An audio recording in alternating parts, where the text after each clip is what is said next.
Okay. Once again, good morning to you all, and apologies for starting late.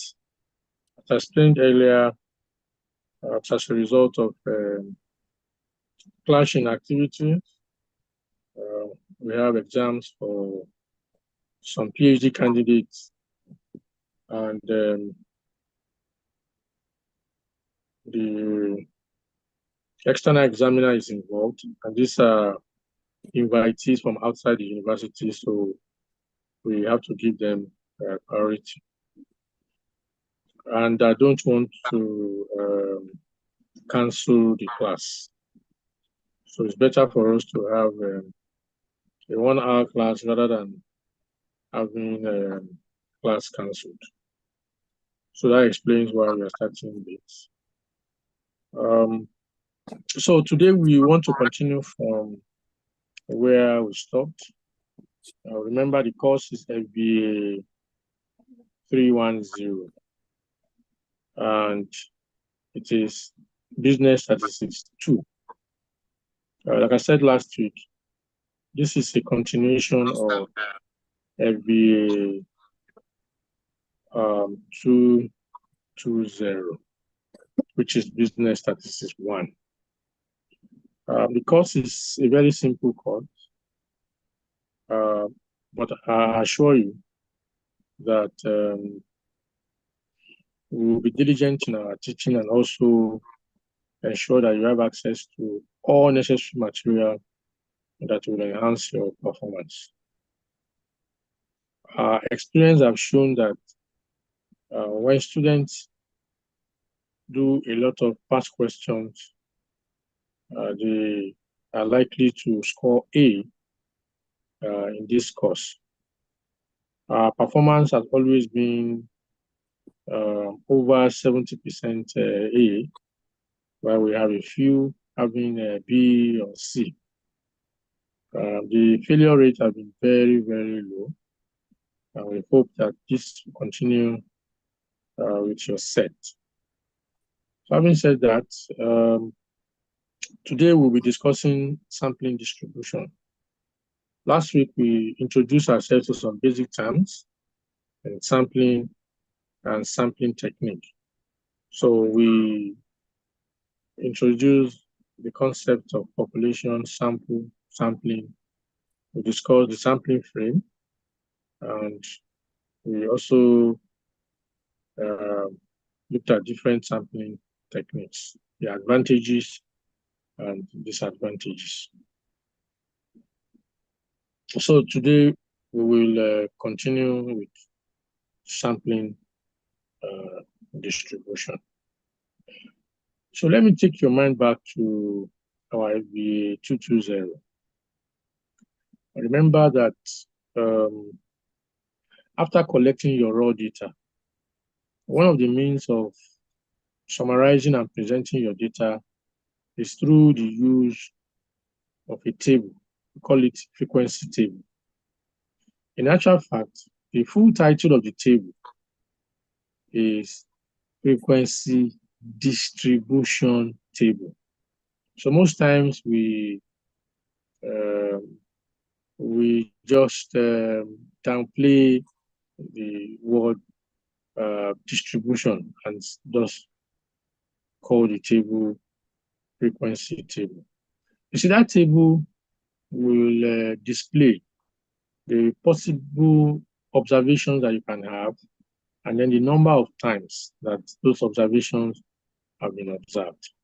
So those number of times are recorded under the frequency column, and that is where the distribution comes in.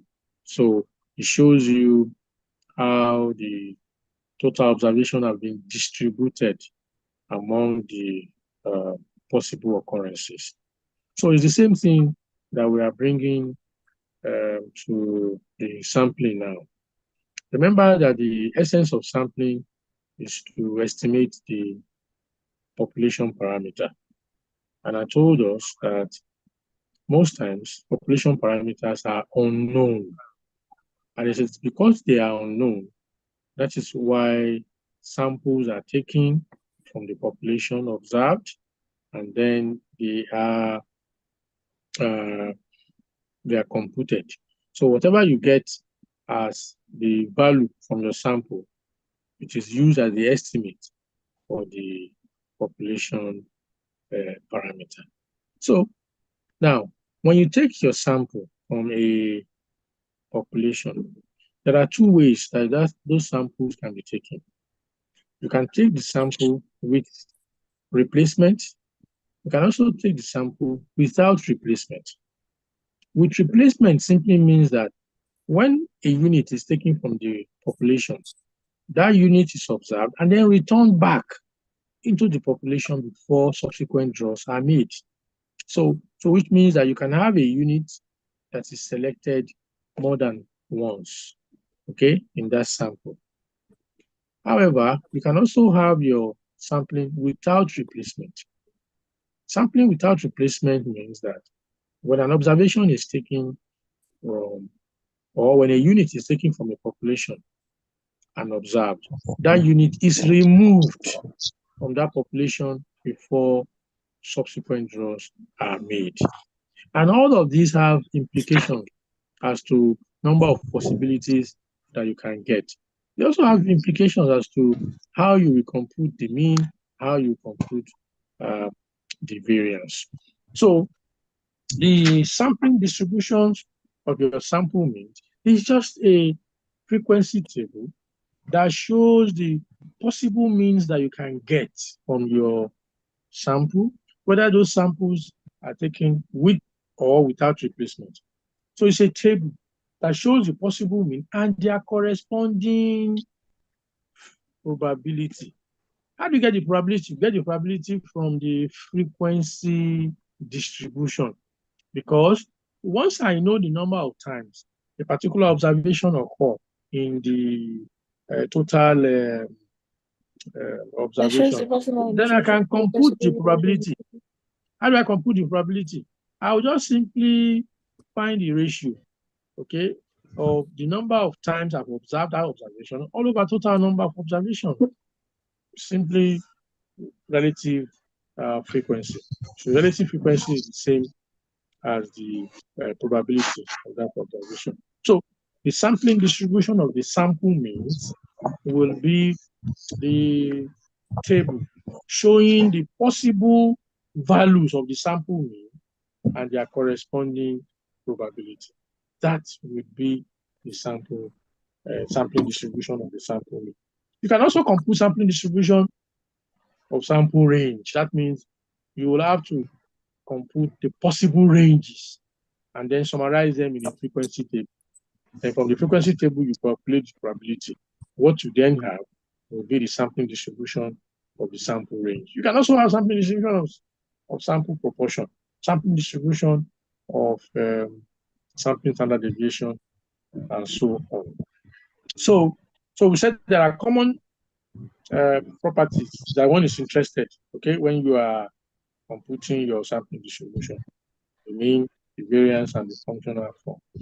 Okay, so the mean, we are always interested in the measure of concentration. The mean gives you an idea of where the majority of the observation lie. Okay, where are they clustered around? That's what the mean stands for. So if you say that your mean return, all right, if you are studying a particular security and observing it, whether you should invest in it or not.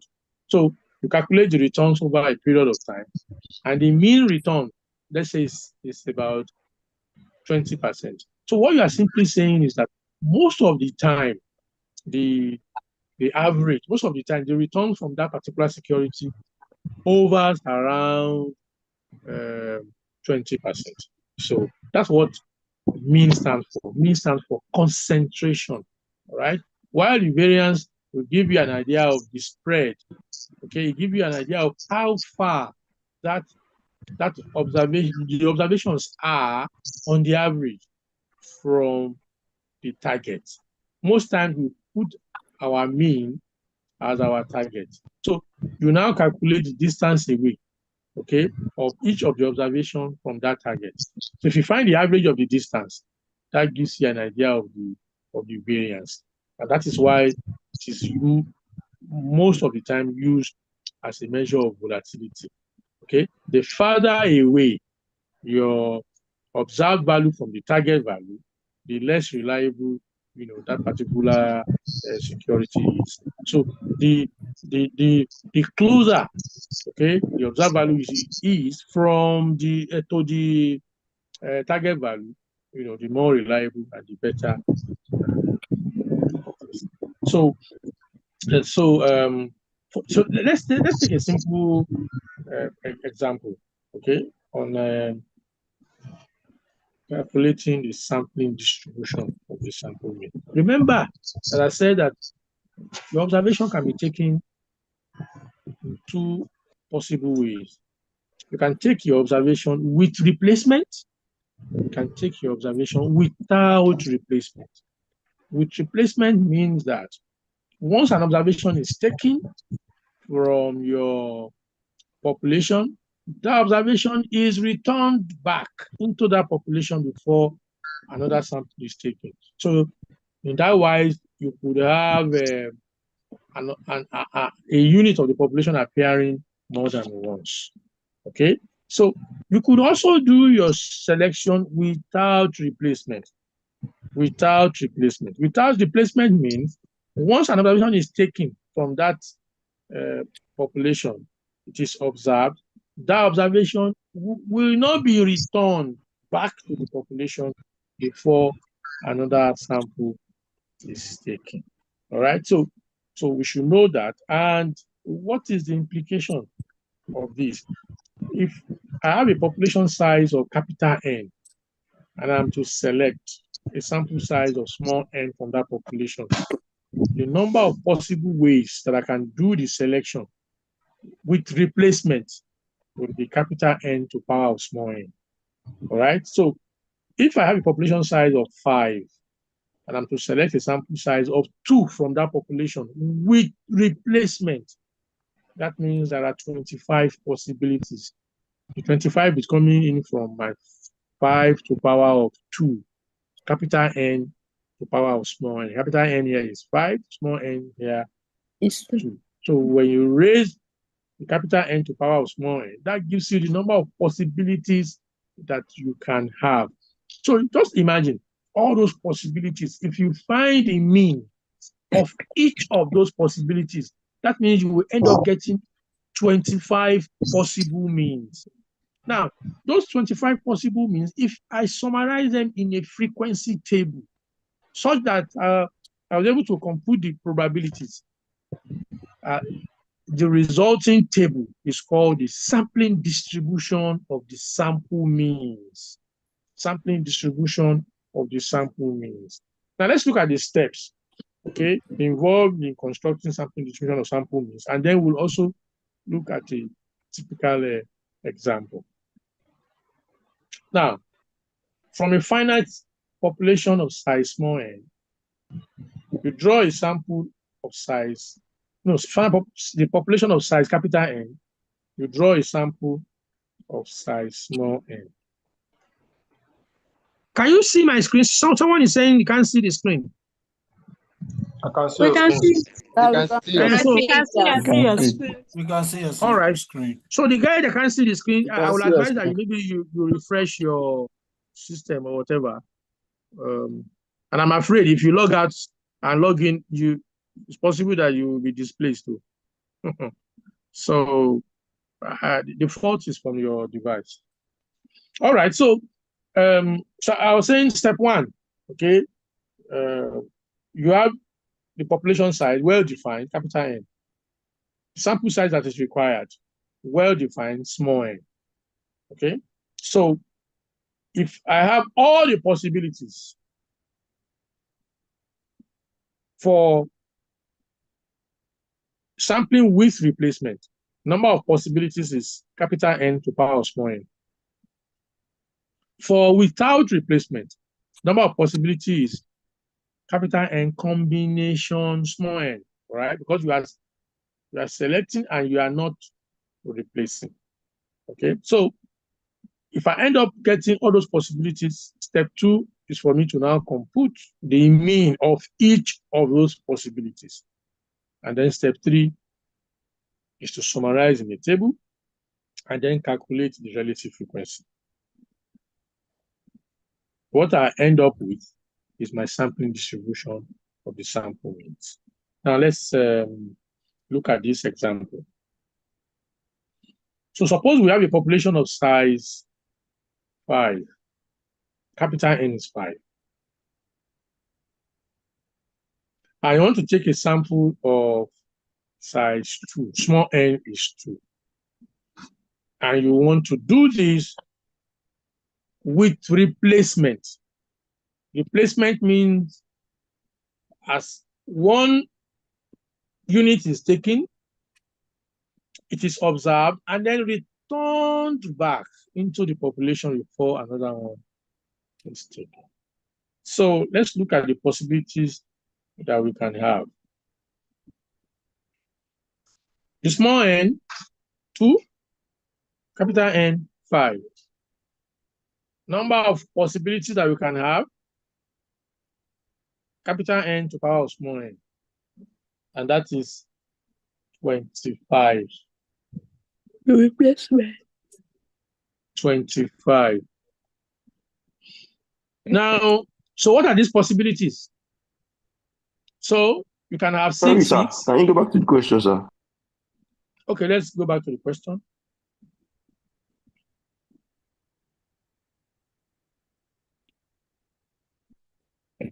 By the way, do you guys have the slides? Do you all have the slides? Yes, sir. All right. So, this is the question. The units are 6, 8, 10, 12, and 14. All right. And we want to take a sample of 2 from these units with replacement. Okay. And we are asked to construct the sampling distribution of the sample means. So the first thing we need to do is calculate the number of possibilities that you can get. So that will serve as a guide so that when you have underlisted, you will know. And also if you have overlisted, you will also know. So we have computed 25. So we got 25 as the possible samples that we can get. So if it is less than 25 that you have listed, something is wrong. If it's more than 25 that you have listed, something something is wrong. So what are these possibilities? I can have 6 and 6. That means 6 appearing twice. I can have 6 and 8. So 6 and 8 or 8 and 6. That means 6 coming before 8. That's the 6 and 8. You can also have 8 coming before 6. It's also 6 and 8. But it's just that the way they could appear, you have 2 possible ways. So you can have 6 and 10, 6 and 12, 6 and 14, and so on. So the possibilities are 25. Now, each of these possibilities, you will now find their mean. That means when you have 6 and 6, you will add 6 plus 6, that gives you 12, divided by 2, and that will be 6. You can have 6 and 8.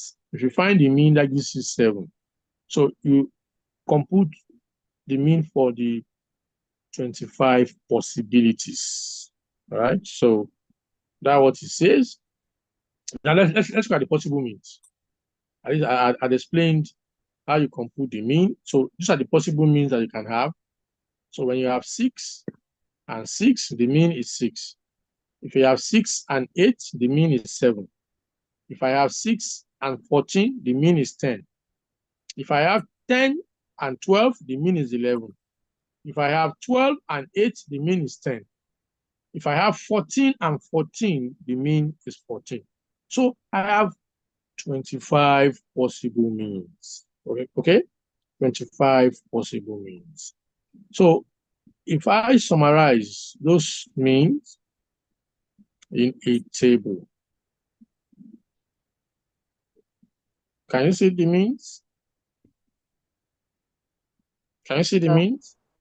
Yes, The sir. means, Yes, sir. X bar, these are the possibility. And then their frequency, you have them as listed.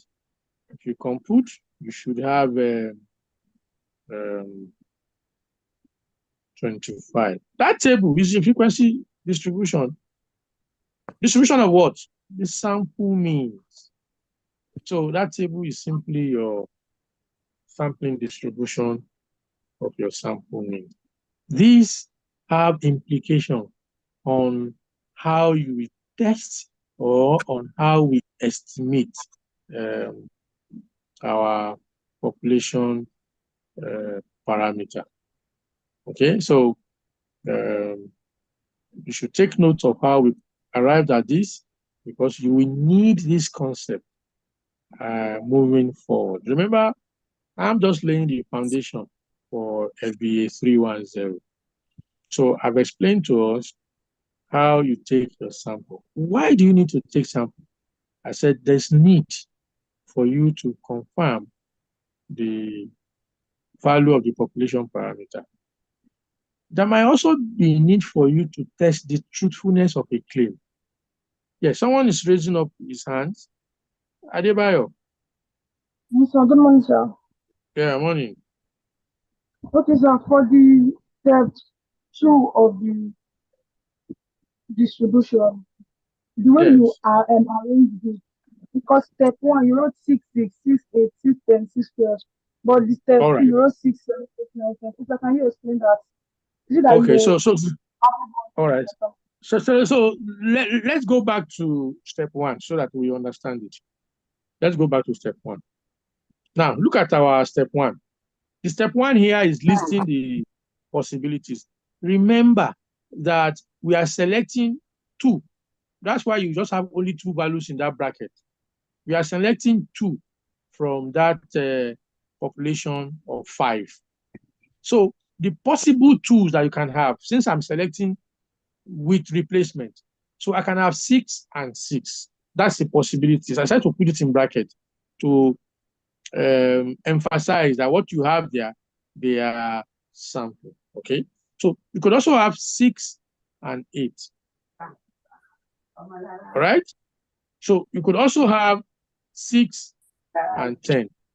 You could also have 6 and 12. You can have 10 and 6, 10 and 8, 10, 10, 10, 14. You can have 12 and 6, 12 and 10, 12, 14. And the same thing with 14, 6, 14, 10, 14, 14. These are the 25 possibilities. That is the first phase. Now, I have listed the possible samples that I can get. The next phase is that for each of those possible samples, I will compute their mean. Look at the first one, 6 and 6. What is the mean of 6 and 6? I will add 6 and 6 together. That gives me 12. And then I divide by 2. And that will give me 6. The next one is 6 and 8. If I add 6 to 8, it gives me 14. 14 divided by 2, 7. I have 6 and 10.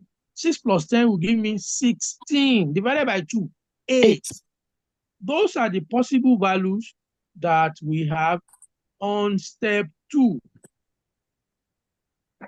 I hope you're getting this now. So that's where the 6, 7, 8, 9, 10 is coming from. So the values inside the table, remember the top row and the first column, they represent the labels. Those are the possible values, okay? They are not part of the observations. So the observations are the one inside that table, all right? So 6, 7, 8, 9, 10, those are possible means when you have 6, 6, 6, 8, 6, 10, 6, 12, 6, 14. 7, 8, 9, 10, 11. Those are the means that we computed when you have 8, 6, 8, 8, 8, 10, 8, 12, 8, 14, and so on. So we now have 25 possibilities, 25 means. If I was interested in the range, I will be finding the difference between each of the pairs of values. Okay, that will give me range. But here I'm just in the mean, and that's why I've computed the means and I have 25 means. So the step 3 is just putting it in a table, in a frequency distribution table, such that I have my possible means 6 to 14, and then the frequency. I'm just counting. How many 6 do I have there? 1. How many 7 do I have? 2. How many 11 do I have? 4. How many 14 do I have? 1. When you have that table that summarizes everything, what you have is the sampling distribution of the sample range. So you could also have it for sample variance and have it for sample standard deviation and so on. So Adebayo, I hope I've been able to answer your question. Yes. Thank you very much, sir. Okay, sir. Thank you, sir. So what if we have like a decimal? Are we supposed to approximate, or how are we supposed to handle it? No, you don't need to try. No need to approximate. You leave it as it is. Like example 5.5, we just leave it as 5.5. Yes. All right, sir. Thank you, sir. So I was saying that the sample that we take from a population, those samples will actually be used to estimate the population parameter. So you are dealing with a tire, and your tire must meet some obligation. Yes, yeah, your hand is up. Yeah, morning. So please, I want to ask you a question. What if it was not with is without replacement?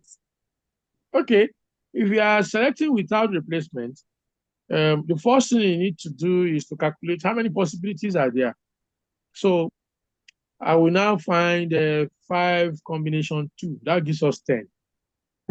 So that means I should have 10 possibilities. So, and then I will start listing them. Remember, it is selection without replacement. So if I have 6, I cannot have 6 following it. So I can have 6 and 8. I can have 6 and 10. I can have 6 and 12, 6 and 14. That's the first 4 possibilities. Then I can have 8. I can have 8 and 6, because 6 and 8 they are the same. So I can have 8 and 10, 8 and 12, 8 and 14. That makes it how many? 7, Abi? So the next is 10. So they can have 10 and 12. I can have 10 and 14. That makes it 9. Is that not it? Then I can have 12 and 14. 12 and 14. That makes it 10. There's no other possibility that I can get. Those are the 10 values. So I will now find their mean. So 6 and 8, I'll find the mean. That gives me 7. 6 and 10, 8. 6 and 12, 6 and 14, and so on. So by the time I'm done with those computations, I will have 10 possible means. 10 possible means. So if I summarize those means in a table, that will give me my sampling distribution of sample means using the method of sampling without replacement. Without replacement. However, I want to give you one simple exercise to do. The table that I've got, I want you to find the average. You will do summation f of x all over summation f. Then I will also want you to do the average for sampling without replacement, the one that has just 10 possibilities. I want you to find the average, and then by next week, I want you to give me your observation. All right? So just try it out. Next week, I will have time so that I can do some calculations using my screen, and then you understand what I'm talking about. So I want you to just try it out and then give me your observation next So I week. didn't get you, so you said we should try what? So remember, what we have done now is sampling with replacement, and we arrived at the frequency table. Now, the way I've explained for sampling without replacement, I also want you to arrive at the frequency table. Now, using the two frequency tables, find the mean. So which means that you will do summation f of x all over summation f. So the x bar will be used as your x now. So find summation f of x all over summation f. The same thing you should repeat for sampling without replacement. Find summation f of x all over summation f. Then I said, give me your observation by next week.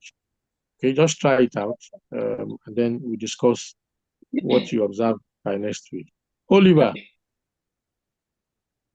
Good morning, sir. Yeah, morning. Sir, please, I did not get the summation, how to solve the, how to find the frequency table without replacement.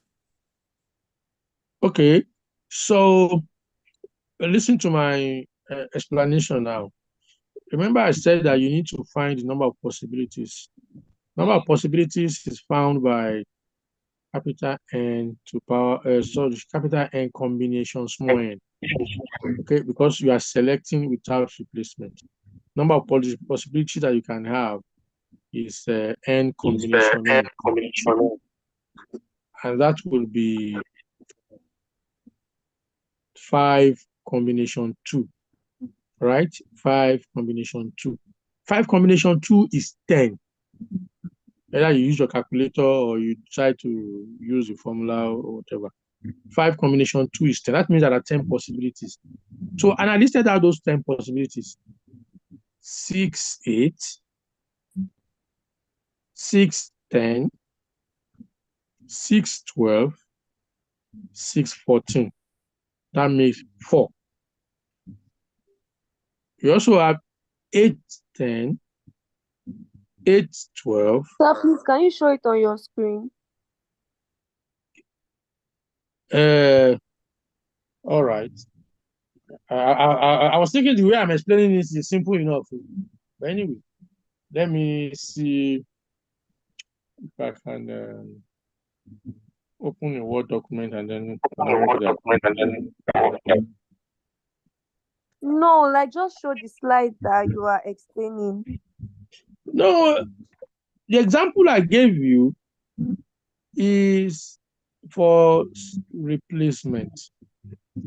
And I want you to do without replacement on your own. So I'm now explaining. It's like giving you the answer ahead of, you doing it yourself. So, but it appears many of you are finding it difficult. So I want to see if I can just demonstrate on the screen now. And then just hold on.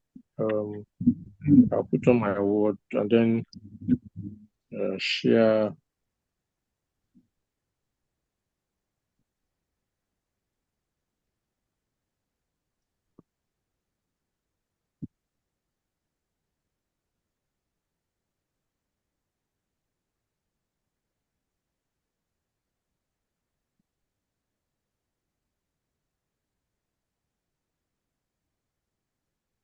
Please ensure that you all sign the attendance sheet.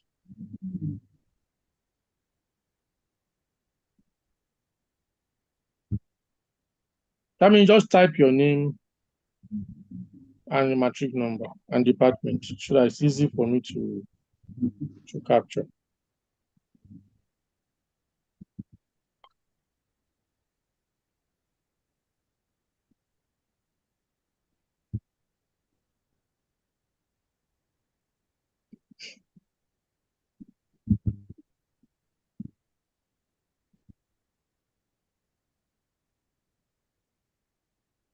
Now let's look at how many possibilities that we can have.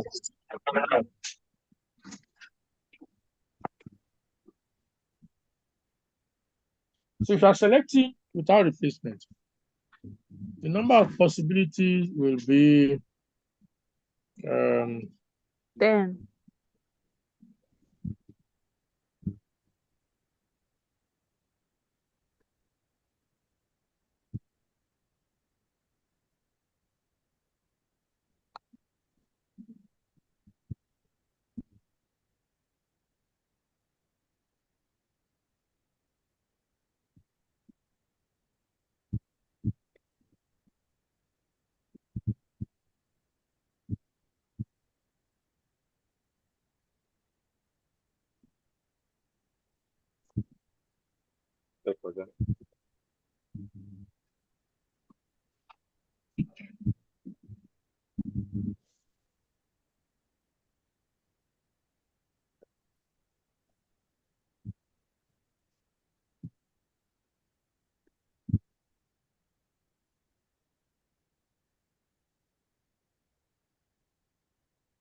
Hello, can you see the screen?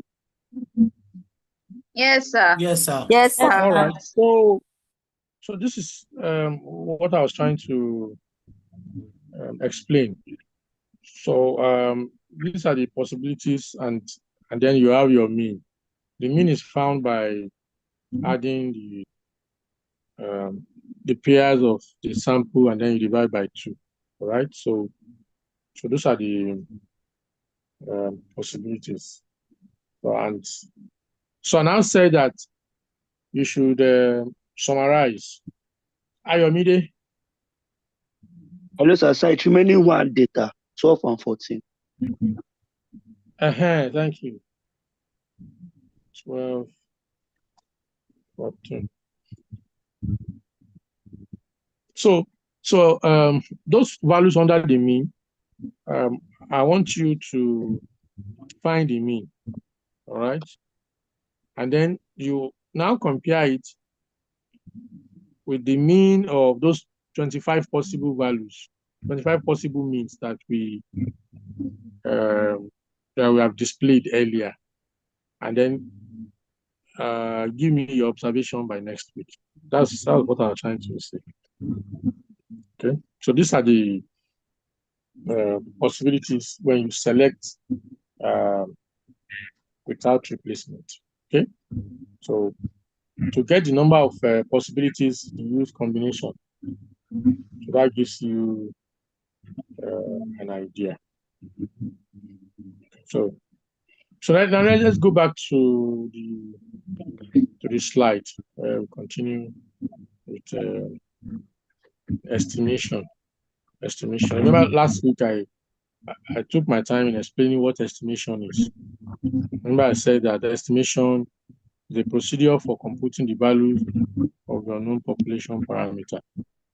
Okay, so and our estimation can be point estimation, can be interval estimation. I also explain estimator. Okay, so our estimator, Dauda. Good morning, sir. Yeah, morning. Sir, you were talking about I think the importance of sampling. Then you said it's used to test usefulness of something. You were able to say it before somebody asks question. Oh, okay. Last week I'd already explained to us what sampling does and why we need to take sampling. So I was just trying to do a recap. So I said you select samples so that you can estimate the value of the population parameter. And also you select sample to test the truthfulness of some claims. That you have imported tire, the tire must meet some minimum requirements. So the regulatory body, Standard Organization of Nigeria, for instance, will require you to submit a few tires for them to actually observe. So you submit the tire. That tire that you submit is the sample. So they will observe, they look at the thread, they try and subject that tire to heat, and then see the outcome. Then they subject the tire to all sorts of pressure. They check, they observe the outcome. They try to stretch it. They observe the outcome. And then they find the average of whatever they have observed, and then they compare it with the standard benchmark. So if it meets standard benchmark, they give you a pass and say that tire is good and fit for Nigerian road. Otherwise, they will deny you certificate to sell. That's a way of testing the truthfulness of a claim. Because you would have imported the tire, you'll be making a claim that this tire is of high quality, blah, blah, blah. So they needed to test the truthfulness to confirm whether that statement is right or not. So they will use the sample to make a judgment. Oliver. Yes, sir. Yes. Sir, okay, I have a question. My question is the probability with replacement and both without replacement. So what are the reasons behind using with replacement and without replacement? For example, maybe I want to invest and I have a variety of investments to invest. Yes. So what are the reasons for me to use with replacement or without replacement? Okay. Yes. You know, some sampling are destructive. Somebody I want to use that tire example. Somebody have imported tire the regulatory body has requested for sample of tire. Remember, you have numbered your tire number 1 to number 1 million. You have imported them and then given them sample. And the nature of the test will be destructive. When they take a tire, they will destroy it. You know, they want to test for all possibilities. Now, when the tire has been destroyed, will it be available for another selection? It will not be available. That tire is gone. So that kind of selection will be without replacement. Because once it is selected, it cannot be replaced back into the population for it to be available for another drug. That is the concept of the sampling with or without replacement. With replacement means that you can have it coming up multiple times. You know, when you are doing, let's say, lotto now, you're running a lotto, and you are saying that people can win multiple times. What does it mean by people can win multiple times? It means if you have won before, if you have been selected as a winner before, you can still be selected as a winner again. That means once I select you as a winner, I will return you back to the population and making you available for possible selection again. So that's the concept that, look, there are some sampling that you will do that immediately that unit is taken, it cannot be replaced back into that population. I imported bulbs and you have given 20 bulbs for test. The bulb will have to be destroyed because they need to check the gaseous content, they need to test the lead content and everything. Once they have destroyed that bulb is gone. It cannot be replaced, okay, and made available for subsequent drugs. That's the concept behind this selecting with replacement or selecting without replacement. Because those are possibilities. So if we have made only selection with replacement as an option, as the only option for selection, in that wise, the use of the example of the tire or the bulb, will not arise, and it will be difficult for one to do any estimation because you have restricted yourself to replacement and it's no longer available. So that's the idea. I hope I've cleared your. Yes, sir. You did, sir. Okay. Very well, sir. Thank you. All right. So, so let's go back to the screen. Let's go back to the screen. The estimation, this we have explained earlier last week that it could be point, it could be interval, right? So, and I gave different scenarios on how you can do your estimation. Okay, so for the interval estimation, the estimation will have to lead you to a range of values so that you can have minimum, you can have a maximum. And there's a simple formula. It's a bit look at it. Look at how you can arrive at the estimate for interval. So the mean plus or minus the margin of error. So when you add the margin of error to it, it gives you the upper bound or upper limit. When you subtract the margin of error from the mean, it gives you the lower limit. And how do you compute the margin of error? The margin of error is computed using simple formula. Look at the formula. Z alpha over 2 times sigma over root n, or T alpha over 2 times S over root n. In another form, can you see how simple the formula is? Next week, I will show you how you can get the Z alpha over 2. It is from the table. from the table. The table is on the first page of the textbook I gave you for FBA 220.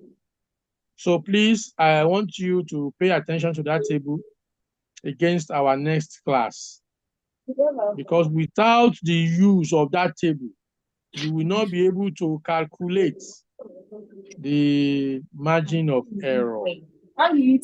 So I will show you how to check the T table, the Z table by next week. I hope we are listening. You know, some of us are busy talking. So next week, so we'll stop the class for now. I told you I can't have more than 1 hour because of the exam that is going on. So I'll go and join them. So Are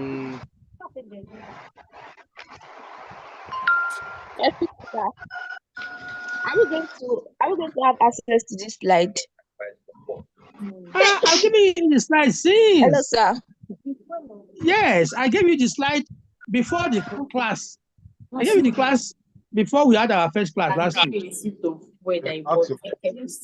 So, Mr. Class Governor, please ensure that everybody has a copy of this slide.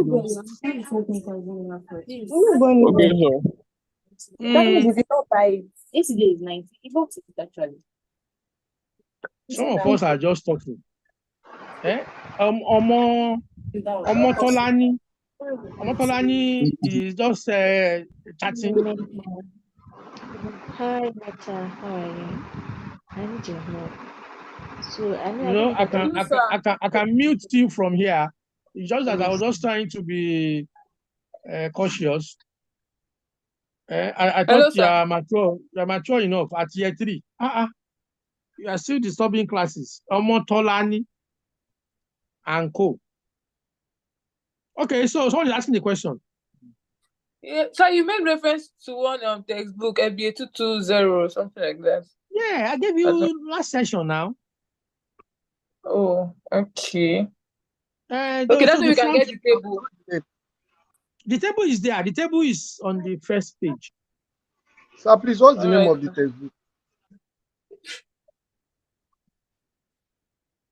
Statistics for Business and Economics. Thank you, sir. Thank you, sir. Yeah. So please, you guys should ensure that you check the table. So next week, although I will display the table on the screen and then show you how to identify those values. But I want you to also just have a look at it, even though you might not understand what the table is saying, but just familiarize yourself with the table. And then next week we will do that. So it's unfortunate that this class has to be stopped now. We continue next week. So next week we will estimate. All right. So we will do both point estimation and interval estimation. So I'll show us how to get the lower limit, the upper limit, and then introduce us to the concept of hypothesis testing. And that will be the end of my part. Other lecturer will now take it up from there. So, ladies and gentlemen, we will call the class off for now. Thank you, sir. I'm available to take your questions if you have any. Otherwise, we call it a day.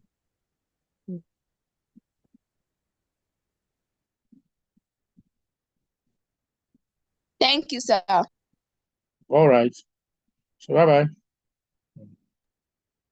Thank you, sir. Thank you, sir. Yes, Glory Idumebo. Yes, sir. You want to ask a question? Yes, sir. So in your last class, you were supposed to talk about sampling errors or errors in sampling, but you didn't reach that. All right. So I'll just quickly go through that in next week's class. Are you okay with that? Yes, sir. Thank you. All right. Okay. Bye-bye.